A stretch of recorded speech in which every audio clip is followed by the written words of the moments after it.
محرم الحرام کے اعمال۔ محترم سامعین و ناظرین، علماء کرام نے محرم الحرام کے 3 اعمال بیان فرمائے ہیں۔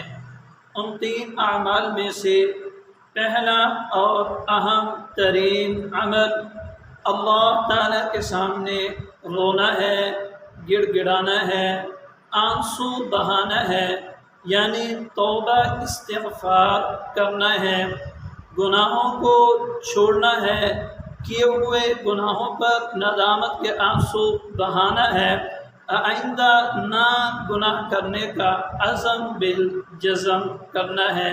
یہ اہم ترین عمل ہے محرم الحرام کا، کہ اللہ تعالیٰ کے سامنے رونا ہے، گڑ گڑانا ہے، آنسو بہانا ہے، اللہ تعالیٰ سے خیر و برکت کی دعا کرنا ہے کہ یا اللہ اس سال کو ہمارے لیے دین دنیا کے لحاظ سے خیر و برکت کا سال بنا دیجیے۔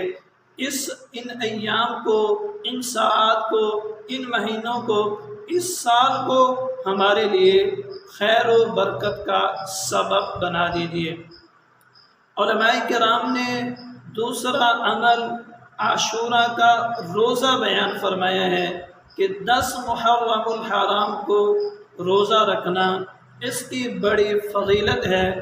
نبی اکرم صلی اللہ علیہ وسلم نے ارشاد فرمایا، مجھے اللہ کی رحمت سے امید ہے، جو آدمی 10 محرم الحرام کا روزہ رکھے گا اللہ تعالیٰ اس کے 1 سال کے گناہوں کو معاف فرما دیں گے۔ تیسرا اور آخری عمل علماء کرام نے محرم الحرام میں یہ بیان فرمایا ہے کہ عاشورہ کے دن اپنے گھر والوں پر وسعت کرنا ہے، یعنی اپنی استطاعت کے مطابق خرچ کرنا ہے اپنے اہل و عیال پر۔